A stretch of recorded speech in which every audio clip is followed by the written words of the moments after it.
My presidency was from 2002 to 2004. One of the challenges was actually moving IAS from Stockholm to Geneva. Were internal challenges. The outside challenge, I think for me the biggest one was the Bangkok conference, because there was so much political maneuvering. It was very difficult to work with the Thai government in those days, and a lot of battles behind the scene to make sure that people, that drug users, for instance, could speak at the conference. Well, they played this trick where they eventually said, yes, the ID user can speak in the opening, and then all the Thai officials left the moment he started speaking, and then everybody thought the opening ceremony was over and also left, and that, of course, was a very, very bad experience. Yeah. And it was difficult because there was already the tension with the US, because in Barcelona Tommy Thompson had been heckled, at that time Secretary of Health and Human Services, and that's why the US didn't contribute financially to the Bangkok conference. We had a lot of, it was very difficult dealing with the Americans after Barcelona, because initially they didn't want to contribute, then they said we'll do something, but then that was also, it never materialized.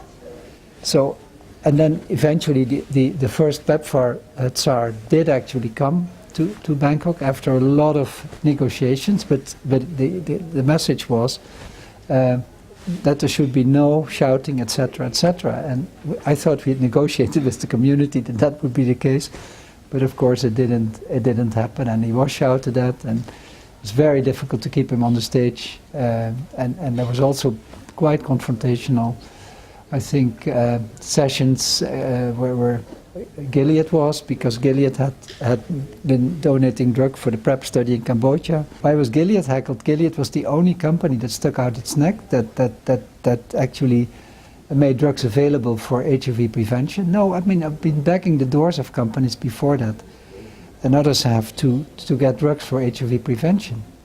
And no company dared to go in there, and Gilead did it. And then the study wasn't the Gilead study, it was actually funded by the Gates Foundation, but nobody heckled the Gates Foundation. So it was completely irrational, I think. There's so much irrational stuff. You have your token enemies and you go after those. But that's, I mean, there's a very good side about HIV activism, but there's also a very nasty and irrational side. And I think this particular activism, I've actually written a paper about that in PLOS Medicine.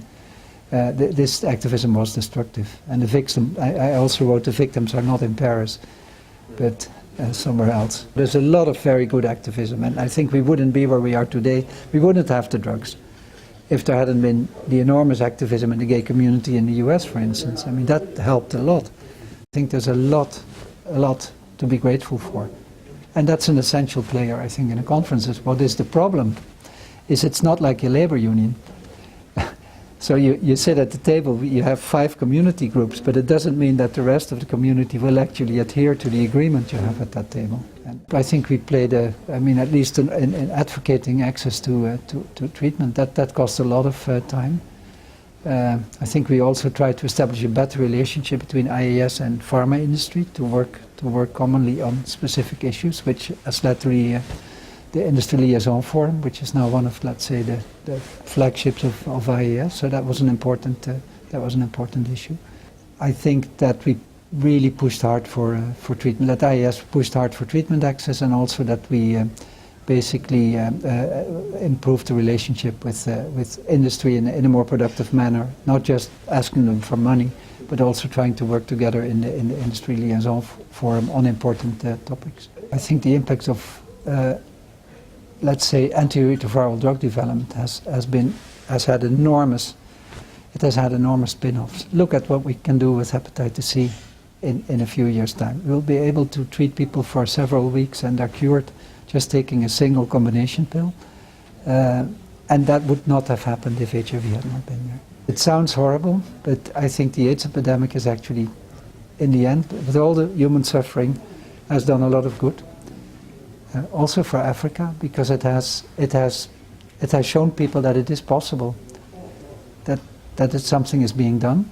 I think a lot of the confidence of Africa today is actually due to the fact that the Global Fund came, that PEPFAR came, and that people were finally recognized to be worth something.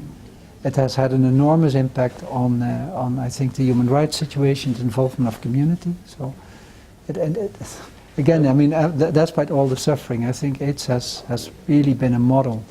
What can be done to other diseases? And it's a big shame, for instance, we're still not treating people with hypertension in Africa. Only the happy few get treatment. And at the moment, more people die from hypertension than from HIV in sub-Saharan Africa. I think we need to both continue to do the good science. I mean, the vaccine is not going to be there tomorrow, but there's a tremendous effort, which is fairly well funded. So leave that alone. People say, well, we don't have a vaccine, and it's never, but we should actually continue to work on a vaccine. I think we should roll out treatment, whether you call it treatment as prevention or treatment for treatment. We should be rolling out. We know now that it's good for individuals to be treated. We should clearly try to put as many people who want to be treated on treatment. It's ridiculous that even in our countries, the doctor will refuse treatment when somebody has a CD4 cell count of 500 and wants to be treated. So I think that's an important arena.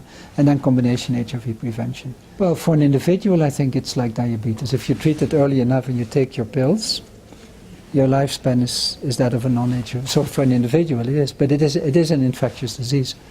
So the chance that it blows up again. Suppose enough people get a multi-drug resistance against the currently available drugs. We don't have all that many new drugs with new mechanisms of actions in the pipeline. So theoretically, it could explode again. I don't think it will explode to former levels, but we're far from having eradicated HIV from the earth, I think, no matter what we do. I mean, we can do treatment as prevention, but it's never going to be enough. We still will need the vaccine, we need other prevention modalities.